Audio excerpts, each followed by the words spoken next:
Shalom, selamat pagi buat Bapak Ibu dan saudara-saudari yang dikasihi Tuhan Yesus Kristus. Firman Tuhan yang menyapa kita hari ini yaitu tertulis di kitab Rut 2 ayat 12.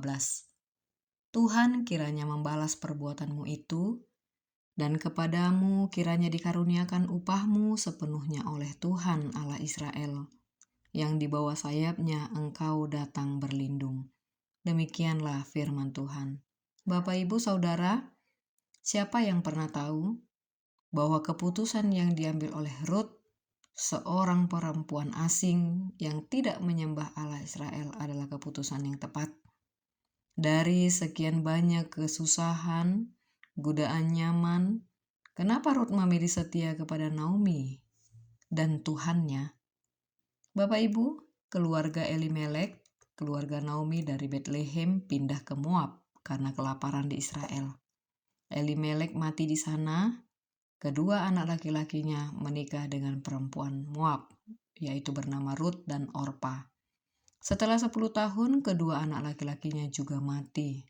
Naomi, ibu mereka, menjadi janda miskin dan memutuskan pulang ke Bethlehem karena mendengar Tuhan telah mengakhiri kelaparan di Israel. Orpa memutuskan kembali ke keluarganya di Moab, tetapi Rut tetap setia kepada Naomi, mertuanya. Rut, seorang perempuan Moab, seorang dari bangsa penyembah berhala, meninggalkan tanah air, keluarga dan dewa-dewanya untuk berlindung kepada Allah.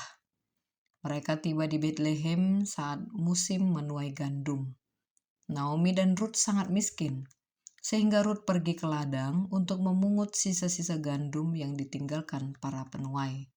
Rut kebetulan masuk ke ladang milik Boas, seorang pria kaya, saleh dan kerabat dekat dari keluarga Elimelek. Rut 2 ayat 12 muncul dalam percakapan antara Boas dan Rut di ladangnya. Boas melihat sesuatu yang berbeda dalam diri Rut. Ia bukan hanya bekerja dengan rajin, tetapi juga telah mengambil keputusan besar dalam hidupnya.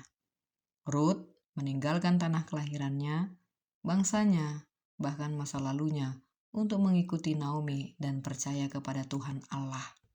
Karena itu Boas berkata, kiranya Tuhan membalas perbuatanmu itu dan kiranya upahmu penuh dari Tuhan Allah Israel, yang di bawah sayapnya engkau datang berlindung.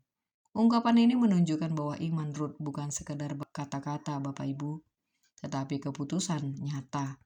Ia datang kepada Tuhan bukan karena keadaan yang nyaman, tetapi justru di tengah kehilangan dan ketidakpastian. Namun disitulah letak keindahannya Bapak Ibu. Rut memilih untuk berlindung kepada Tuhan sebagai satu-satunya harapan. Gambaran berlindung di bawah sayap adalah simbol perlindungan, kasih, dan pemeliharaan Tuhan. Artinya, Rut tidak hanya berpindah tempat secara fisik, tetapi juga menyerahkan hidupnya sepenuhnya ke dalam penjagaan Tuhan. Boas juga menegaskan bahwa Tuhan adalah pribadi yang melihat dan menghargai setiap langkah iman. Apa yang dilakukan Rut tidak dianggap kecil atau biasa, tetapi berharga di mata Tuhan.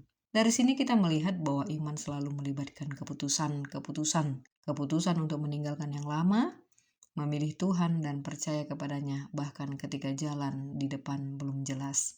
Dan setiap keputusan seperti itu tidak pernah sia-sia, karena Tuhan sendiri yang menjadi pelindung dan pemberi.